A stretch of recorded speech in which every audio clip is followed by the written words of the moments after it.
Guys, here we go. Post-national team presser. We just played Trinidad and Tobago. Let's review, okay? You're welcome, Greg. Okay, Berhalter started his post-game presser stating my mid-game tweet. Hey, we could only play who's in front of us, okay? Yes, that's true.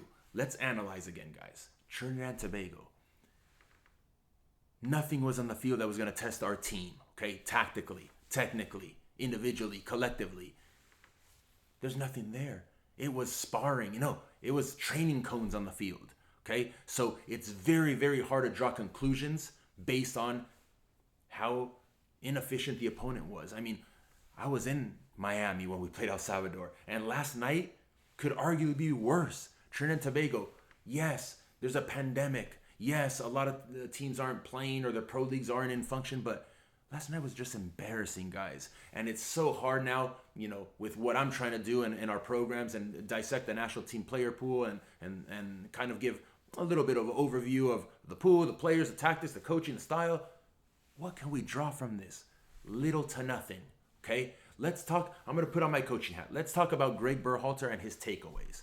He said it yesterday, okay? He really, really liked, and I agree with him, the level of focus, the level of concentration that the players put forth from the first minute to the last minute. True, because historically, not just USMNT, any level, any sport, we're talking about you always tend to play down to the level of your opponent. You size them up and you're like, this is a trash opponent. I could go 50% today. That's enough for me.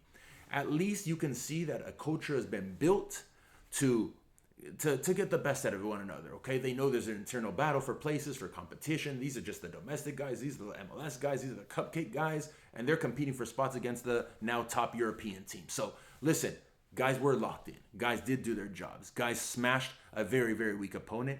And all good on that end, okay? Takeaways.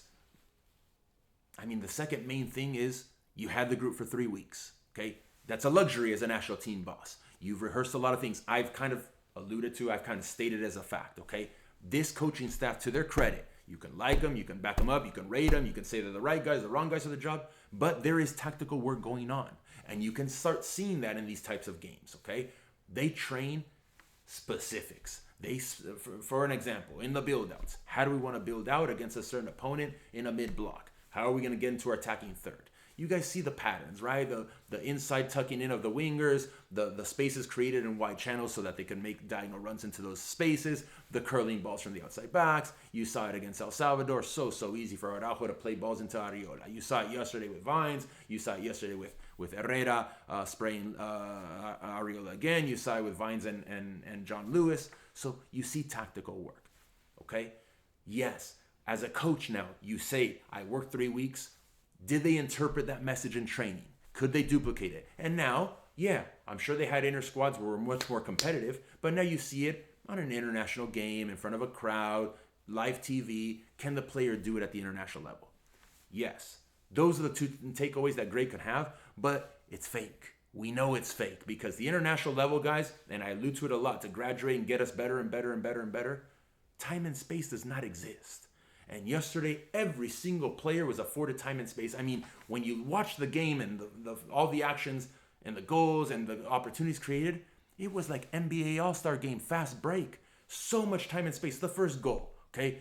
Good driven ball or good loop ball from Vines to Ferreira, who made a great run. Good pause by Ferreira, head up, made the simple play. And John Lewis, not a guy 10 yards in a bubble. He was in a bubble at the penalty spot. No one around him. So yeah, a professional soccer player needs to execute the task of simply putting the ball in the net. And Jonathan Lewis did that. Wow, John Lewis got a goal, international goal. No, he didn't, okay? If you break down little episodes of the game, it was almost always fast break. And you saw the transition of the Trinidad defenders. It was like a slow jog. It was unbelievable to me, the level of the opponent. But again, coach doesn't get to decide. I know we don't have a plethora of opponents, especially in a January window with the pandemic. So it is what it is, okay? So the two takeaways, concentration and focus, and can my players execute the task that we've worked on tactically? Because it is important now. With this group of players, with this pool, who are the better ones suited to have the best team on the field? Not individuals, the best team, okay? The reality, guys. let's go player for player, and let's kind of analyze a little bit, I guess, of what we saw yesterday. Matt Turner. Time and space. No pressure. If you want to say he got pressed, there's guys jogging towards him sporadically, unorganized. Nobody's tactically coached on that team. It was a disaster. Okay? He bailed out of the back a few times. It's not the same when you're going to play Mexico in a real game. I think Matt Turner has got a long, long way to go before we even throw him in a conversation with Zach Steffen, okay? Just being honest and fair there. If we look at our center backs, Miles Robinson, Aaron Long, were they tested time and space? No, they weren't. Time and space, they could have done whatever they wanted to on the field. They could have busted out a cigar and smoked a cigar and played yesterday, both of those guys. Oh, they played line-breaking passes. Against who? You see the windows of space that there were? Unmarked teammates in between lines. So it's not real, guys.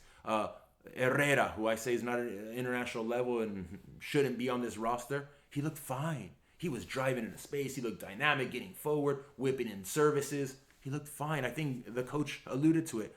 It's hard for me to pick a player that didn't play well last night. Well, we played nobody. We were playing cones. Sam Vines looked good. Guys, Sam Vines, is he the guy?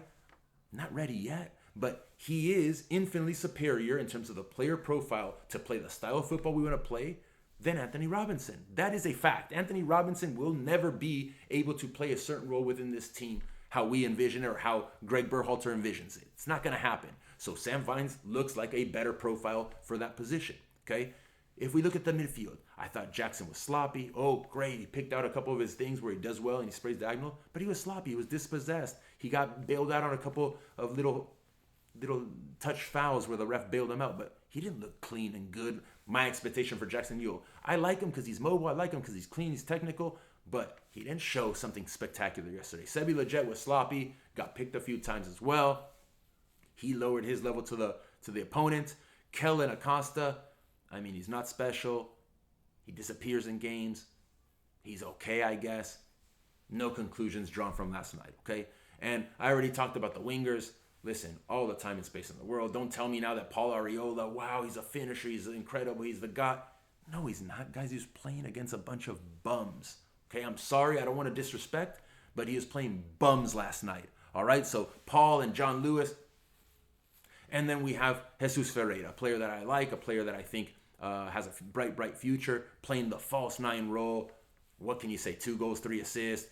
He has some sloppy touches here and there. Hasn't played football in a very long time. I don't know when the last time Dallas played. Was it in late October, early November? Jesus, fine. Man of the match performance. Good job, Jesus. Okay? Guys, there's not much to dissect. We could throw this thing out the window in terms of analyzing our player pool. We got no conclusions. The December camp of the MLS guys, we got no conclusions. So here's to hoping and praying that we do get these European friendlies in March, that they are competent opponents, that we're not playing El Salvador in Austria. Let's play somebody real. Let's get a real gauge of where we're at, because I liked what was done. The players were brought in. They were worked with. I'm sure the sessions were a lot more productive than the actual match itself. But bottom line, guys, in March, we have Guadalajara. And that's where all the eggs should have been deposited. And they kind of were yesterday. We got to look at some guys. Guadalajara is everything. We need the Olympics. So we have the Olympics. So we have the Gold Cup. Because the Gold Cup, we're going to be playing a lot of the teams that we've been seeing the last 3 games. Okay? Non-competitive CONCACAF cupcakes. Hey, I've said it and I will reiterate over and over and over and over again. People thought I was crazy. We are going to Qatar.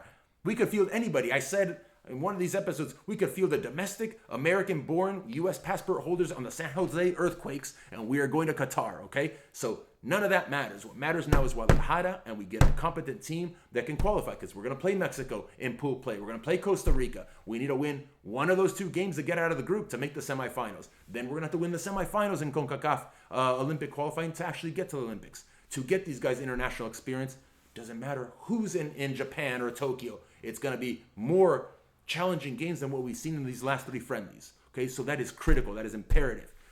Nations League, I think we'll have more competitive games. We're going to have an opportunity to hopefully play Mexico for a trophy.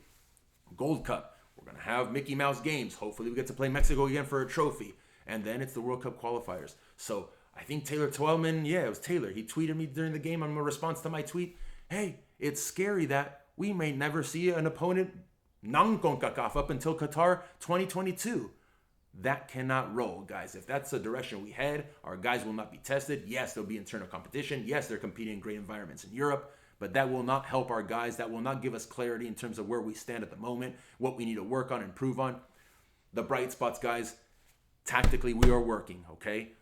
Without calling anybody out, the predecessors did not focus on the details of the game, on every phase of the game, on improving the knowledge and the tactical acumen of each player.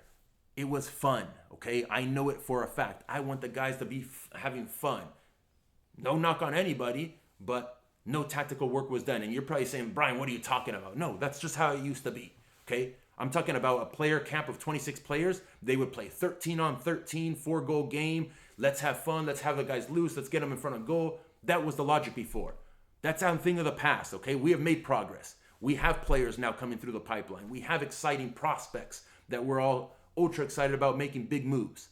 Okay, now it's time to judge come March in Europe. All right, I hope you guys enjoyed. Listen, I'm having assistance. Some guys are working on this 9 episode with me. Hopefully we can pump it out by the end of this week, and we can dive deeper into the player pool. Because last night, Jesus Ferreira world beater, Daryl Dike, no comment. Guys, I'm gonna stop rambling. This episode leaves me a little sad because I want to see us tested. I want to see our best players play in Rio games. All right, I guess I'll have to wait for tomorrow when La Liga and the Premiership and all that resumes. Hope you guys enjoyed. Comment, retweet, post, questions. I'm going to start engaging again. I'm back from my mini vacay. I was MIA for nearly a month. Didn't want to throw my personal stuff in there, but serious bout of COVID within my intimate group. So here we go, all right? Over and over again, I'm going to be here on a weekly basis. Enjoy the episode. Drop the questions.